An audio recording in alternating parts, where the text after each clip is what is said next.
नमस्कार विद्यार्थी मित्रांनो, महाभरती या यूट्यूब चॅनलवर आपल्या सगळ्यांचे स्वागत आहे। आजच्या व्हिडिओमध्ये आपण जिल्हा न्यायालय भरती एग्जाम झाल्यावर जी काही पहिली रिस्पॉन्स शीट आलेली आहे त्यानंतर बऱ्याच विद्यार्थ्यांनी हे ऑब्जेक्शन सुद्धा घेतलेले आहेत। आता ऑब्जेक्शन घेतल्यानंतर किती विद्यार्थी पात्र ठरणार आहेत आणि किती विद्यार्थी हे अपात्र ठरतील यानंतर आपल्याकडे सेकंड रिस्पॉन्स शीट हे 1-2 आठवड्यात येऊनच जाईल मित्रांनो। तर यानंतर तुमचे जे काही फायनल स्कोर आहेत ते जाहीर करण्यात येतील। आता बघा विद्यार्थी मित्रांनो, पुढील प्रोसेस काय असणार आहे, किती विद्यार्थी एलिजिबल ठरतील याचप्रमाणे विद्यार्थ्यांचे प्रश्न आहेत, जसे की आमचा एवढा स्कोर आहे तर आम्हाला म्हणजे आम्ही या प्रोसेससाठी पात्र ठरूत का, या गोष्टी आपण या व्हिडिओच्या माध्यमातून चर्चा करणार आहोत। तरी मित्रांनो, संपूर्ण व्हिडिओ तुम्हाला पाहायचा आहे जेणेकरून तुमचे जे काही प्रश्न असतील ते सगळे प्रश्न या व्हिडिओच्या माध्यमातून क्लिअर होऊन जातील। तर इथं पहा बघा मित्रांनो, लघुलेखन ही कनिष्ठ लिपिक या पदासाठी परीक्षा झाली होती आणि मित्रांनो 568 पदासाठी निवड यादी ही जाहीर करण्यात येईल, कारण यामध्ये चाळणी परीक्षा ही झालेली नव्हती। कनिष्ठ लिपीसाठी 2795 व शिपाई हमालसाठी 1266 या निवडीनुसार पहा मित्रांनो किती विद्यार्थी समोर प्रक्रियेसाठी पात्र ठरतील ते आपल्याला या ठिकाणी बघायचे आहे। तर मित्रांनो, संपूर्ण व्हिडिओ हे या ठिकाणी तुम्हाला पाहायचा आहे। तर आता लक्ष द्या मित्रांनो, कारण की अतिशय महत्त्वाचे मुद्दे आपण या ठिकाणी पाहणार आहोत। तर इथं बघा, चाळणी परीक्षा ही चाळणी परीक्षा ही लघुलेखनसाठी नव्हती आणि कनिष्ठ लिपिकसाठी 40 मार्क्सची झालेली आहे आणि शिपाई हमालसाठी 30 गुणाची झालेली आहे। तर मित्रांनो, आता जे मार्क्स आले आहेत, कोणाला 17 तर कोणाला 20 तर कोणाला 23 आणि कोणाकोणाला तर 26च्या वर्क मार्क आलेले आहेत। तर मित्रांनो, बघायचं आहे की बऱ्याच यूट्यूब चॅनलवर कट ऑफ हा अंदाजे सांगण्यात आलेला आहे, कारण की मित्रांनो कट ऑफ हा कोणालाही फिक्स कट ऑफ सांगता येणार नाही की किती लागेल असा वगैरे। तर विद्यार्थी मित्रांनो, या ठिकाणी जो तुमचा स्कोर आहे तो फायनल स्कोर नाही आहे, कारण की तो ऑब्जेक्शन नंतरचा स्कोर लवकरच प्रसिद्ध होणार आहे, कारण की 1-2 आठवड्यात भरात हा येणार आहे। आता पाहूया,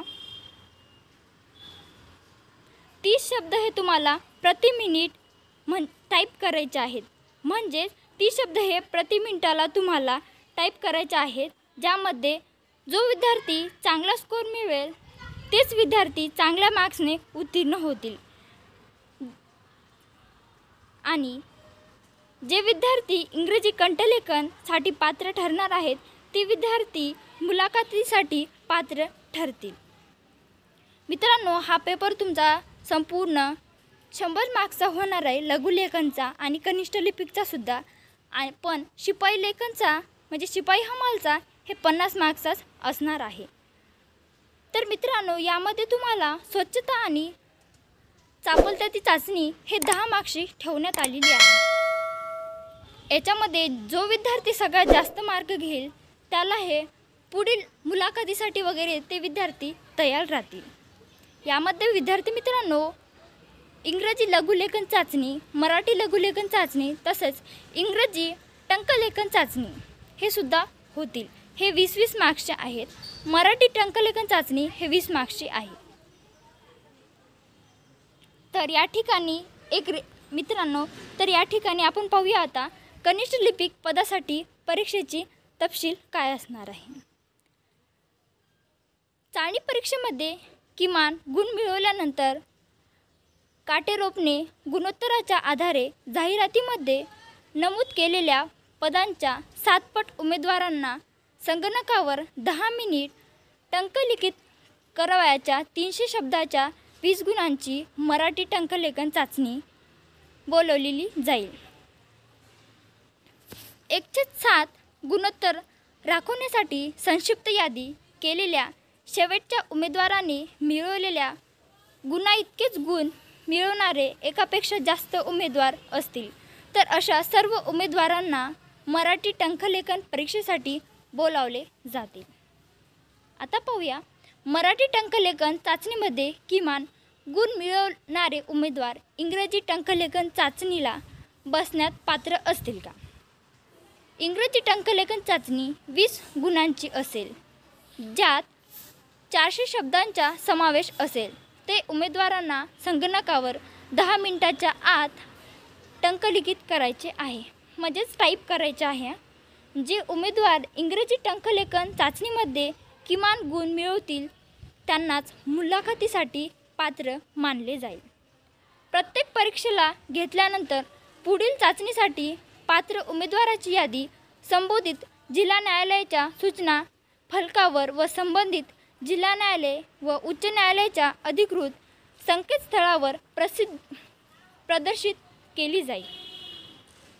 आणि चाचणी परीक्षा मराठी टंकलेखन चाचणी आणि इंग्रजी टंकलेखन चाचणी मिळालेल्या एकूण गुणाच्या आधारे काटेकोरपणे गुणोत्तराच्या आधारे जाहिरातीमध्ये नमूद केलेल्या पदांच्या संख्येच्या 3 पट उमेदवारांना मुलाखतीसाठी बोलवले जाईल। 1/3 गुणोत्तर राखण्यासाठी संक्षिप्त यादी केलेल्या शेवटच्या उमेदवाराने मिळवलेल्या गुणाइतकेच गुण मिळवणारे अपेक्षा जास्त उमेदवारावर असतील तर अशा सर्व उमेदवारांना मुलाखतीसाठी बोलवले जाईल। आता पाहूया शिपाई हमाल पदासाठी परीक्षेचा तपशील। तर या ठिकाणी याचा एक रेशो असणार आहे, म्हणजेच मित्रांनो पदाच्या 7 पट हे विद्यार्थी हे समोरच्या प्रक्रियेसाठी हे विद्यार्थी पात्र होणार आहेत।